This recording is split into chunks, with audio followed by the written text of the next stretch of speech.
lights may not be out, but they've certainly dimmed on Florida's film and television industry as state lawmakers have eased up on funding for the Entertainment Industry Financial Incentive Program. This hour's newsmaker, Representative Mike Miller from Orange County, believes tax credits being made available to production companies will create thousands of jobs in Florida and add millions to local economies. Representative Miller, welcome to Newsmakers. Good to have you here. Thanks, Phil. Thanks for having me. So why do we need these incentives for TV and film in the state of Florida?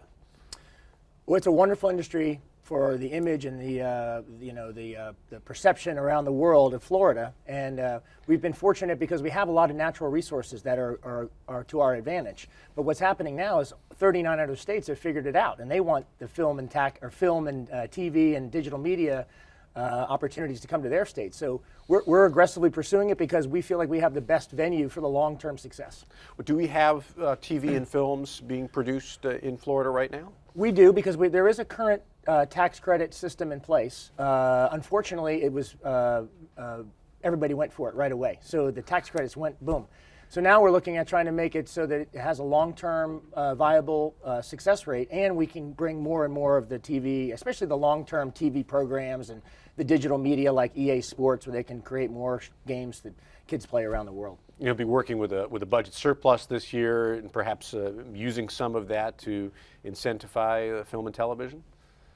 Well, that's the challenge. You know, now that Florida has come out of the recession and we've got a lot of opportunity for not just film and film and TV, but also a lot of other opportunities to give taxpayers a refund. And I'm all for that. So I don't want to be misunderstood, but I do think that if there's a certain industry that we can bring to Florida or enhance in Florida, I think this is a good one. You're a freshman member of the State House. Congratulations, just being elected.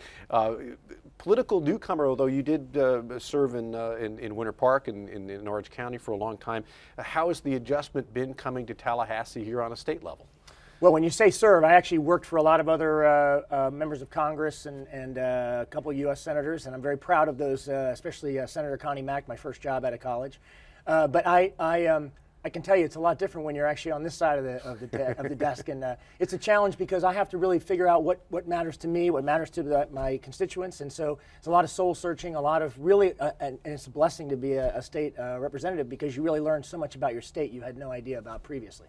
And one of the things we're learning about this year is how the legislature is going to implement Amendment 1, which is the Lands and Conservation Act. 75% of Floridians voted for that. And I know you were against it running, but you had a specific reason for being against it.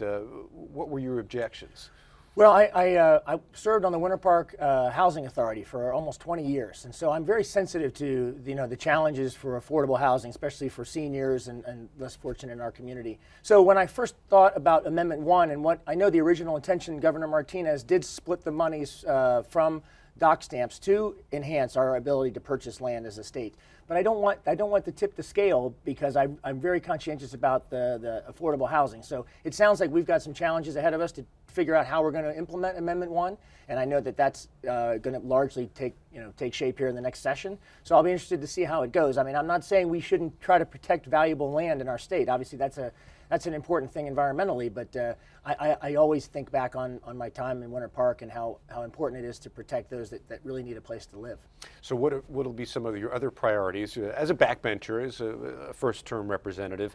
What can you get done in Tallahassee? Well, first of all, again, it's just an honor to be elected. So first, I'm grateful to the people that elected me in Central Florida, and I'm also grateful to the folks up here that helped me get elected. So I think a lot of it right now is learning and is being respectful of the hierarchy and being respectful of the process.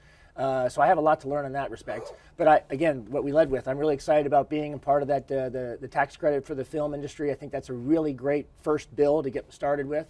It's got a lot of groups that are very interested in how it goes, both good and bad. So that's a good one to cut my teeth on. And then otherwise, I just, like we talked about, if we have a budget surplus, I want to make sure that we're responsible about what we're doing with taxpayer dollars, really figure out the best use, and if at all possible, give it back. Well, Representative Mike Miller, freshman Republican from the Orange County, Orlando area from Winter Park, good luck in your first year in the State House, and thanks for being our newsmaker this hour. Thank you, Phil. And we thank you for watching from here in Tallahassee. I'm Phil Latzman.